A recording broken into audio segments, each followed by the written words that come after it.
Assalamualaikum warahmatullahi wabarakatuh. Alhamdulillahirabbil alamin wassalatu wassalamu ala asrofil anbiya wal mursalin wa ala alihi washabihi ajmain. Amma ba'du. Pertama-tama saya mengucapkan terima kasih kepada Bapak Adi Mursalin SEMM selaku dosen pengampu mata kuliah Islamic Marketing dan Manajemen. Perkenalkan, nama saya Sofitria Ananda Putri. Saya dari kelas 3D Prodi Akuntansi Syariah. Di sini saya akan membahas materi tentang riset pemasaran dalam Islam. Apa yang dimaksud dengan riset? Riset adalah penelitian berasal dari kata redemption, mencari sesuatu yang baru menjadi hakikat dari kata riset. Bagaimana kita mencari sesuatu yang baru? Menjadi sesuatu di belakang kejadian, fenomena, atau menjadi penyelesaian masalah lewat riset atau penelitian. Kemudian, apa yang dimaksud dengan riset pemasaran? Menurut Malhotra dalam American Association atau AMA, mengatakan bahwa riset pemasaran adalah identifikasi, pengumpulan, analisis, dan penyebaran atau pembagian informasi yang sistematis dan objektif untuk meningkatkan pengambilan keputusan yang berhubungan dengan identifikasi dan solusi masalah-masalah dan kesempatan-kesempatan dalam pemasaran. Kemudian, pada surah An-Nisa ayat 94 yang berbunyi, A'udzubillahi minasyaitonirrajim. Bismillahirrahmanirrahim. Ya ayyuhallazina amanu idza darabtum fi sabilillahi fatabayanu wa la taqulu liman alqa ilaikumus salam lasta mu'mina. Tabtahuna aradul hayati dunya fa indallahi waghanimu kasyura. Kadzalika kuntum min qablu famanallahu alaikum fatabayanu. Innallaha kana bima ta'maluna khabira. Artinya adalah, wahai orang-orang yang beriman, apabila kamu pergi berperang di jalan Allah, maka telitilah carilah keterangan dan janganlah kamu mengatakan kepada orang yang mengucapkan salam kepadamu, kamu bukan seorang yang beriman, lalu kamu membunuhnya dengan maksud mencari harta benda kehidupan dunia. Padahal di sisi Allah ada harta yang banyak, begitu jugalah keadaan kamu dahulu. Lalu Allah memberikan nikmatnya kepadamu, maka telitilah, sungguh Allah Maha mengetahui terhadap apa yang kamu kerjakan.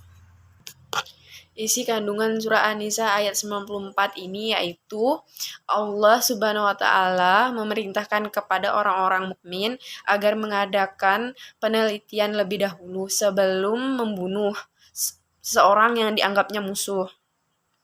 Agar jangan sampai membunuh seseorang yang telah menganut agama Islam, apalagi jika pembunuhan itu dilakukan hanya karena keinginan untuk memiliki harta.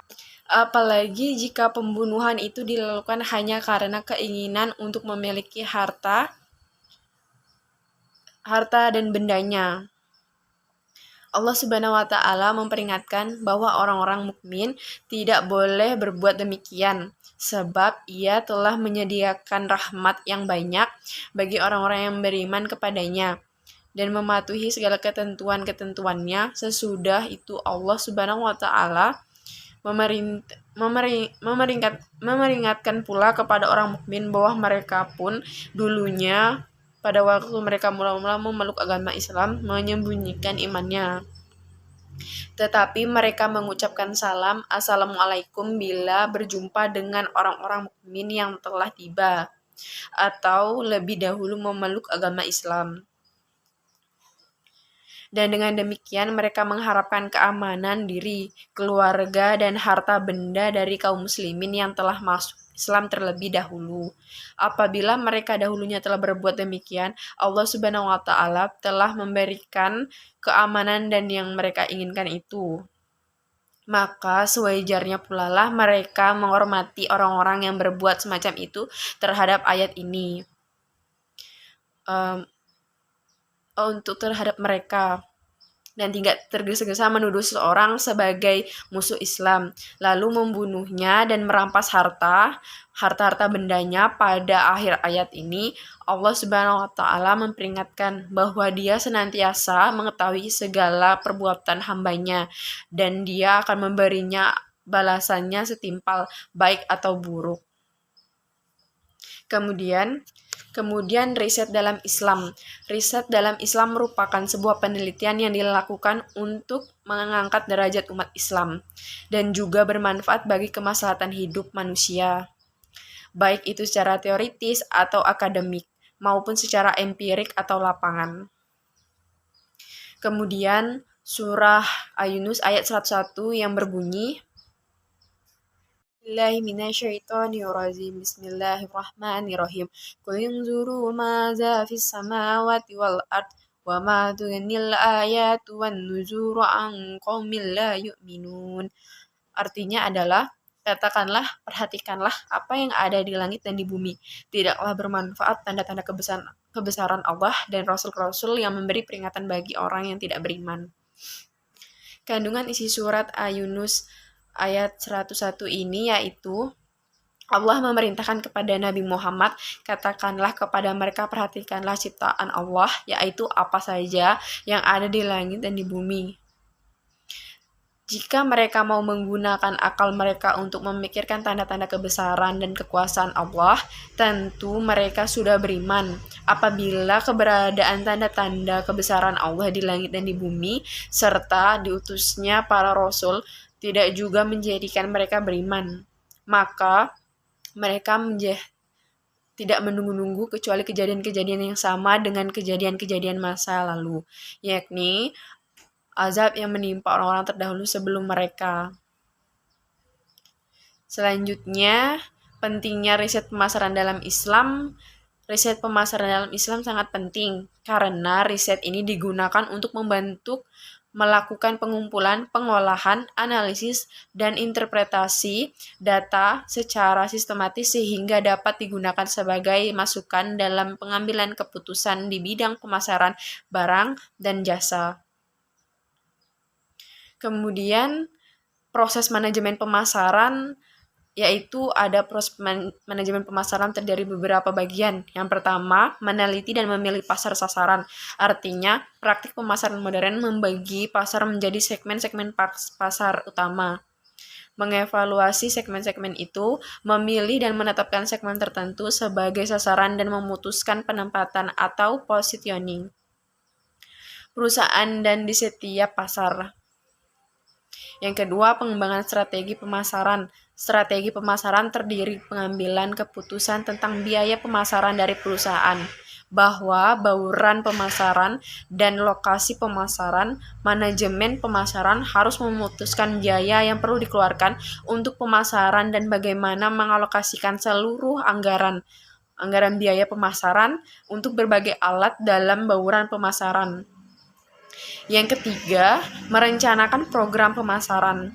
Program yang dilakukan terdiri dari variabel-variabel pemasaran yang meliputi produk, harga, tempat, dan promosi. Yang keempat, yaitu pelaksanaan serta pengendalian upaya pemasaran. Perusahaan harus merancang organisasi pemasaran dengan menganalisis secara berkala profitabilitas nyata dari berbagai produk, kelompok, dan pelanggaran saluran perdagangan dan besarnya pesanan. Kemudian, ada peran riset pemasaran dalam rencana dan strategi pemasaran.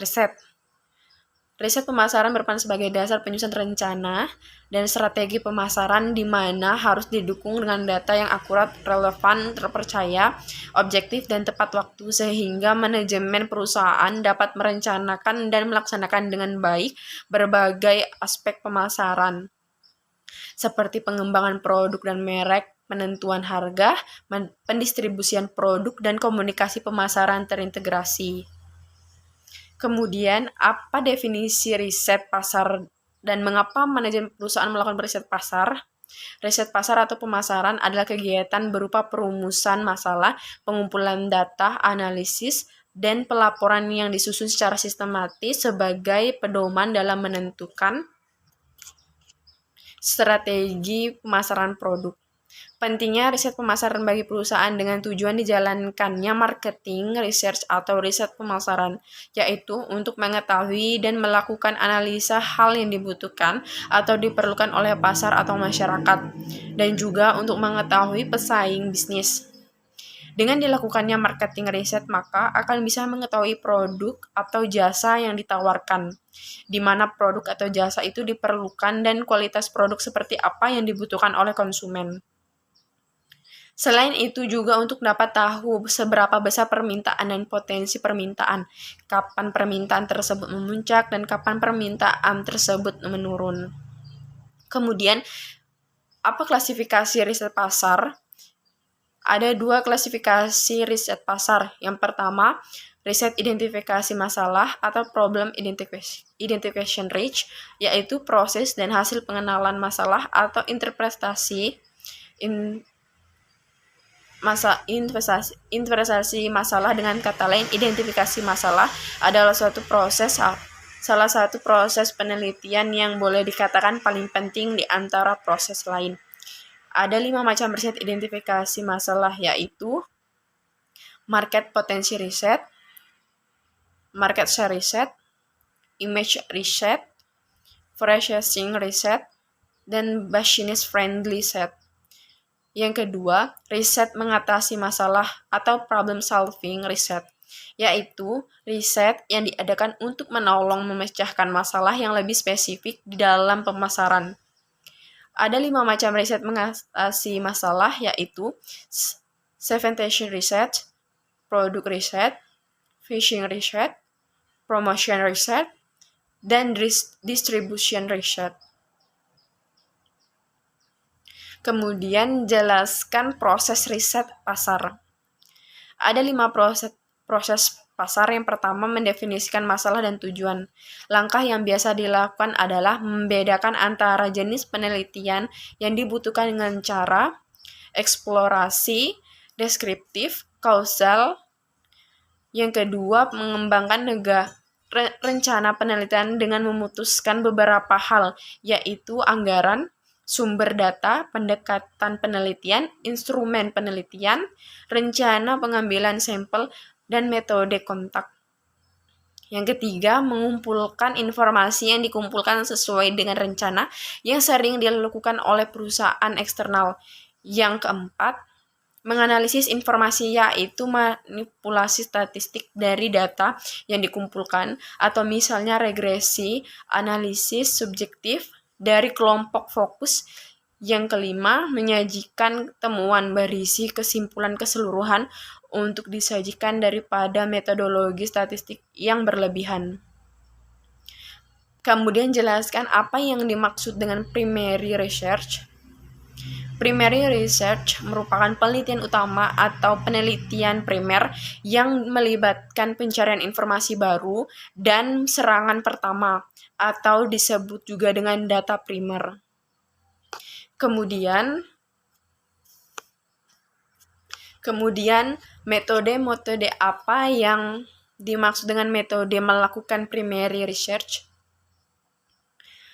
Metode melakukan primary research terdiri dari 3 macam. Yang pertama, question atau visioner, yaitu biasanya berisi beberapa informasi kuantitatif, tips maupun kualitatif. Pada halaman awal, itu mungkin berisi pertanyaan tentang latar belakang konsumen seperti pendidikan, berapa jumlah anggota keluarga dari pendapatan. Bagian berikutnya berisi beberapa pertanyaan kunci untuk menjawab tujuan dari penelitian. Yang kedua, fokus grup atau grup fokus, yaitu peneliti mengumpulkan beberapa orang untuk mendiskusikan suatu masalah.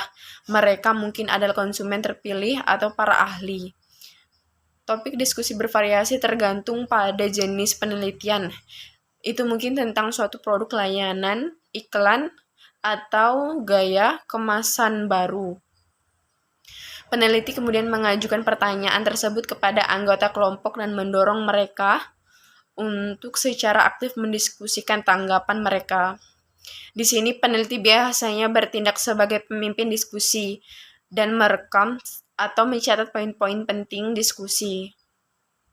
Yang ketiga, observation atau pengamatan, yaitu observasi tidak melibatkan interaksi langsung dengan responden, melainkan peneliti menonton dan mengamati responden dan membuat catatan tentang mereka. Misalnya, untuk riset perilaku pelanggan di toko retail, peneliti mungkin akan mencatat gender produk, apa yang pertama kali mereka tuju saat memasuki toko, dan apa yang mereka lakukan masukkan ke dalam keranjang belanja, dan apa yang mereka bayar di kasir dan berapa jumlahnya.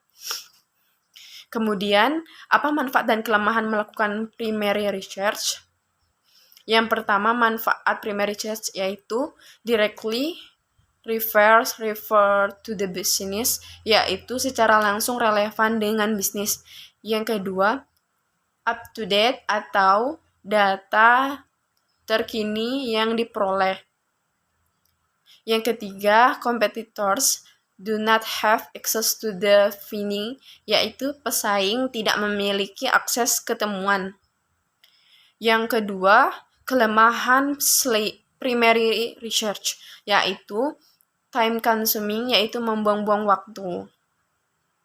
Yang selanjutnya, often expensive, yaitu sering mahal. Yang ketiga, research may be landing misleading if the samples is too small. Questions are unclear or there is interview based, yaitu hasil mungkin menyesatkan jika ukuran sampel terlalu kecil, pertanyaan tidak jelas, atau ada wawancara. Kemudian apa yang kamu ketahui tentang printed research, yaitu adalah pusat pasar kuantitatif melibatkan pencarian data numerik. Data kuantitatif umumnya dikumpulkan pada sampel besar dan mudah dianalisis, dan juga metode pengumpulan data kuantitatif meliputi kuesioner tertulis dan online. Kemudian, apa yang dimaksud dengan sampling? Sampling merupakan metode memilih kelompok responden yang lebih kecil dari respondentatif untuk melakukan penelitian, bukan seluruh populasi. Kemudian, apa itu metode yang digunakan dalam menarik sampel? Ada 3 macam metode yang digunakan dalam sampling, yaitu yang pertama, random sampling atau pengambilan sampel acak. Setiap orang dalam populasi mempunyai kesempatan yang sama untuk dipilih menjadi sampel. Kemudian, kuota sampling atau pengambilan sampel. Kuota orang-orang dalam sampel dipilih untuk mencerminkan proporsi kelompok yang berbeda di pasar sasaran. Selanjutnya, stratified sampling, pengambilan sampel bertingkat. Segmen pasar yang sesuai dipilih terlebih dahulu, misalnya laki-laki yang sudah menikah. Kemudian sampel dipilih secara acak dari segmen ini. Kemudian, bacalah artikel pengantar riset pemasaran. Coba Anda jelaskan apa saja yang diterangkan dalam artikel pengantar riset pemasaran dan apa manfaat yang kamu peroleh setelah kamu mencoba atau membaca artikel pengantar yang riset pemasaran.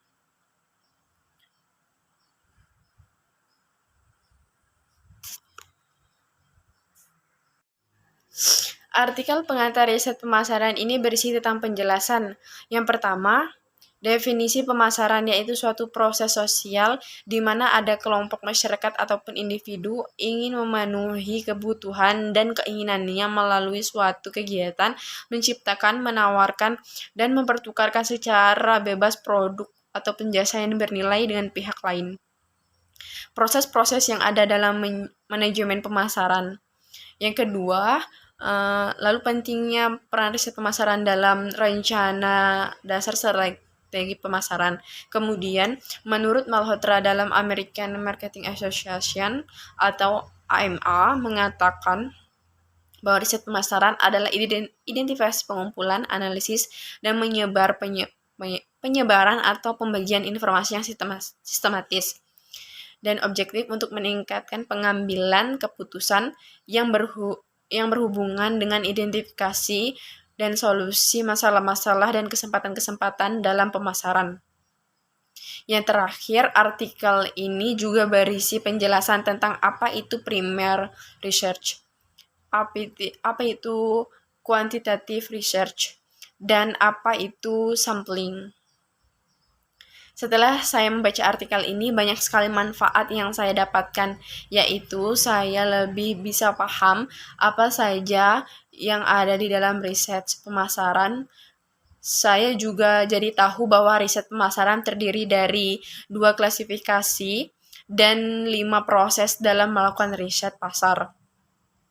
Kemudian, baca jurnal riset pemasaran Islam. Apa yang kamu peroleh dari membaca jurnal riset pemasaran Islam? Manfaat yang saya dapatkan setelah membaca jurnal riset pemasaran Islam adalah saya menjadi tahu bahwa kajian Islam dan pemasaran dapat dibahas dalam 2 tahap yang berbeda, yaitu penghilangan dan penemuan. Penghilangan tahap yaitu penghilangan yang berkaitan dengan kelangkaan minat pada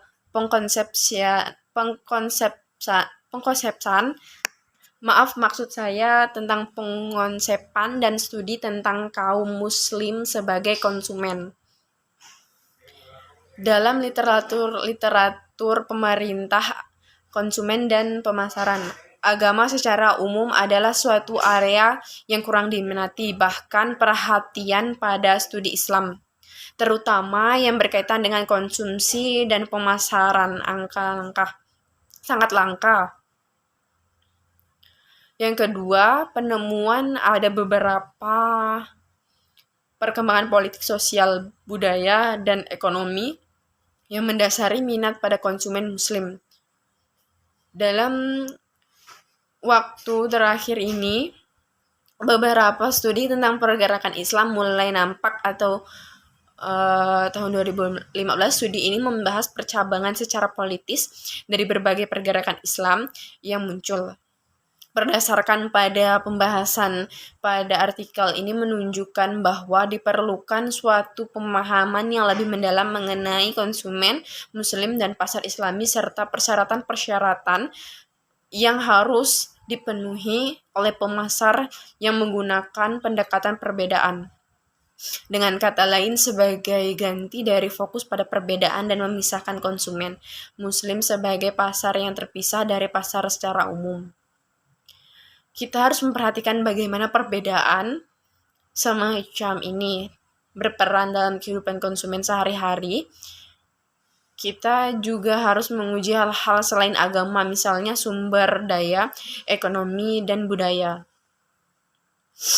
Kemudian, setelah saya menonton link yang telah dibagikan, kemudian saya bisa meringkas tentang isian yang dijelaskan, yaitu ringkasan kesan penjelasan riset pemasaran dan peramalan permintaan dalam Islam. Yang pertama, definisi riset dalam Islam. Riset pemasaran adalah proses identifikasi, pengumpulan, analisis, dan penyebaran dan informasi tentang masalah-masalah kesempatan pasar secara sistematis, di mana hasil yang diperoleh dipakai sebagai bahan pertimbangan untuk membuat keputusan-keputusan dan mengevaluasi, memonitor, dan mengoptimalkan performa pemasaran. Yang kedua, pentingnya riset dalam pemasaran Islam, yaitu digunakan untuk melakukan pengumpulan, pengolahan, analisis, dan interpretasi data secara sistematis sehingga dapat digunakan sebagai masukan dalam pengambilan keputusan di bidang pemasaran barang dan jasa. Yang ketiga, fitur riset pemasaran. Riset yang baik menurut Job Cover dan Emory dalam Hidayat dan Amirullah 2002 harus memenuhi kriteria karakteristik antara lain sebagai berikut. Yang pertama, penjelasan tujuan. Yang kedua, teguh pendirian. Dan yang ketiga, jujur dan objektif.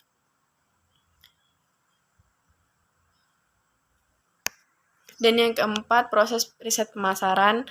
Riset identifikasi masalah. Riset ini membantu mengidentifikasi proses dan hasil pengenalan masalah atau inventarisasi masalah. Masalah pengenalan, masalah penelitian riset, problem akan menentukan kualitas suatu penelitian. Bahkan itu juga menentukan apakah sebuah kegiatan bisa disebut penelitian atau tidak. Riset pemecah masalah saat ini dilakukan agar diperoleh solusi tertentu yang dapat digunakan dalam pengambilan keputusan untuk memecahkan masalah secara spesifikasi. Yang kelima, pengukuran produktivitas pemasaran dalam konsep Islam. Pengukuran produktivitas berhubungan dengan perubahan produktivitas sehingga usaha-usaha untuk meningkatkan produktivitas dapat dievaluasi. Tujuan pengukuran produktivitas adalah untuk menilai apakah efisiensi produk meningkat atau menurun. Selanjutnya, mengukur produktivitas pemasaran. Salah satu tugas penting dalam riset pemasaran adalah menilai efisiensi dan efektivitas kegiatan pemasaran. Yang terakhir, yang keenam, peramalan dan pengukuran permintaan pasar.